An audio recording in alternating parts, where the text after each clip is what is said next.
നിലവിലെ English league ചാമ്പ്യന്മാർ ഈ സീസണിലെ ട്രാൻസ്ഫർ വിൻഡോയിൽ ചെലവഴിച്ചത് 450 പൗണ്ട് മില്യണിലധികം. എന്നാൽ ഇവരുടെ നിലവിലെ അവസ്ഥ വളരെ മോശവുമാണ്. പറയുന്നത് മറ്റാരെയും കുറിച്ചല്ല, ഇംഗ്ലീഷ് ക്ലബായ ലിവർപൂളിനെ കുറിച്ചാണ്. സീസണിലെ തുടക്കത്തിലെ ആദ്യ 6 മത്സരങ്ങളും വിജയിച്ചു എതിരാളികളില്ല എന്ന് തോന്നിപ്പിച്ച ലിവർപൂൾ അവസാന 7 മത്സരങ്ങളിലും 6ലും പരാജയപ്പെട്ട് എന്തെന്നറിയാത്ത അവസ്ഥയിലാണ്.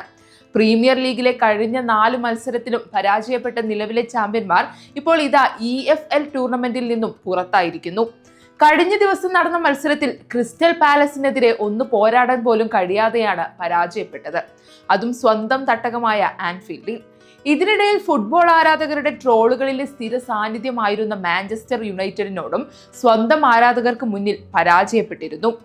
തുടക്കത്തിലെ എല്ലാ മത്സരങ്ങളും ജയിച്ച് സെപ്റ്റംബർ 27-ന് ക്രിസ്റ്റൽ പാലസുമായി 1-2 ഗോളുകൾക്ക് പരാജയപ്പെട്ടതോടെയാണ് തകർച്ചയുടെ തുടക്കം.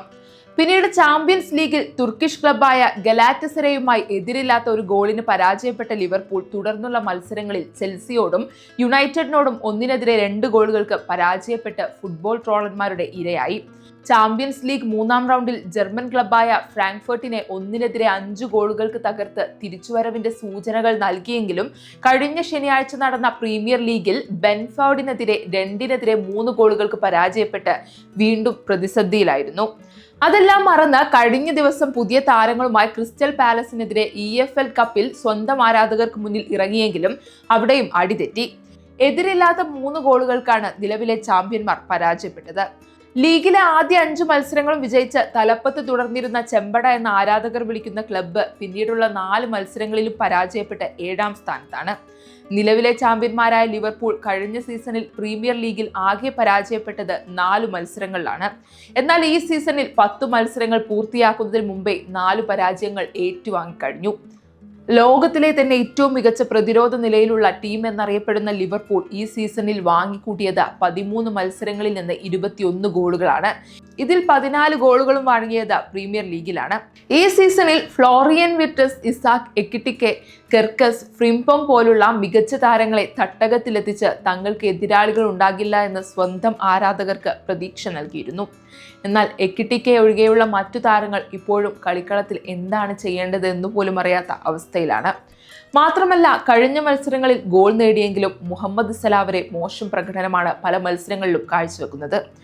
മധ്യനിരയിലെ പ്രധാനിയായ മക് അലിസ്റ്ററിന്റെയും ഡിഫൻസിൽ വിർജിൻ വാൻ ടെക്, കൊനറ്റെ പോലെയുള്ള താരങ്ങളുടെയും പ്രകടനം സീസണിൽ മികവിലേക്ക് ഉയർന്നിട്ടില്ല. കൂടെ ഗോൾ കീപ്പർ അലിസൺ ബക്കറിന്റെ പരിക്കും ടീമിന് തിരിച്ചടിയായിട്ടുണ്ട്. ഡൊമിനിക് സോബോസ്ലോയ്, ഫെഡറിക് ചിയേസ പോലെയുള്ള താരങ്ങളുടെ പ്രകടനമാണ് ടീമിന് കുറച്ചെങ്കിലും എടുത്തു പറയാനുള്ളത്. എന്നാൽ ആരാധകരുടെ ഒരു പക്ഷം പറയുന്നത് കളിക്കാരുടെ പ്രശ്നമല്ല, പരിശീലകനായ സ്ലോട്ടിന്റെ തീരുമാനങ്ങളാണ് പ്രശ്നമെന്നതാണ്. ഇനി കാണേണ്ടത് ഒരു ശരാശരി ടീമായിരുന്ന ലിവർപൂളിനെ ലോകത്തിന്റെ നെറുകയിലെത്തിച്ച യർഗൻ ക്ലോപ്പിന്റെ പകരക്കാരനായി വന്ന സ്ലോട്ടിന്റെ പണി തെറിക്കുമോ എന്നാണ്. 1989-90 സീസണിലെ ലീഗ് കിരീടത്തിന് ശേഷം അടുത്തായൊരു ലീഗ് കിരീടം നേടാൻ വർഷങ്ങളോളം സ്വപ്നം കണ്ടിരുന്നു ലിവർപൂൾ. 2019-2020 ക്ലോപ്പിന്റെ കീഴിൽ അവർ 30 വർഷങ്ങൾക്ക് ശേഷം ആ കിരീടം ആൻഫീൽഡിൽ എത്തിച്ചത്. മാത്രമല്ല, ക്ലോപ്പിന്റെ കീഴിൽ ചാമ്പ്യൻസ് ലീഗ് അടക്കം 8 കിരീടങ്ങൾ നേടിയിരുന്നു. കൂടാതെ 2 തവണ പ്രീമിയർ ലീഗിലും ചാമ്പ്യൻസ് ലീഗിലും റണ്ണേഴ്സ് അപ്പുമായിരുന്നു ജർമ്മൻ പരിശീലകന്റെ കീഴിൽ ഇംഗ്ലീഷ് ക്ലബ്ബ്. എന്നാൽ പകരക്കാരനായി വന്ന സ്ലോട്ട് കഴിഞ്ഞ സീസണിൽ പൂളിന് ലീഗ് കിരീടം നേടിക്കൊടുത്തെങ്കിലും സീസണിലെ അവസാന മത്സരങ്ങളിൽ പലതിലും തോൽവി അറിഞ്ഞിരുന്നു. FA കപ്പിന്റെ 4-ാം റൗണ്ടിൽ 2-ാം ഡിവിഷൻ ക്ലബ്ബായ പ്ലൈമൌത്തിനോട് വരെ പരാജയപ്പെട്ടിരുന്നു. എന്തായാലും ലിവർപൂളിന്റെ അടുത്ത മത്സരങ്ങൾ സിറ്റി, റയൽ മാഡ്രിഡ് പോലെയുള്ള വമ്പന്മാർക്കെതിരെയാണ്. ഇവർക്കെതിരെയെല്ലാം ജയിച്ച് ഫോം വീണ്ടെടുക്കുക എന്ന ലക്ഷ്യത്തോടെ തന്നെയായിരിക്കും ഇനിയുള്ള മത്സരങ്ങളിൽ ലിവർപൂളിനെയും സ്ലോട്ടിനെയും കാണുക.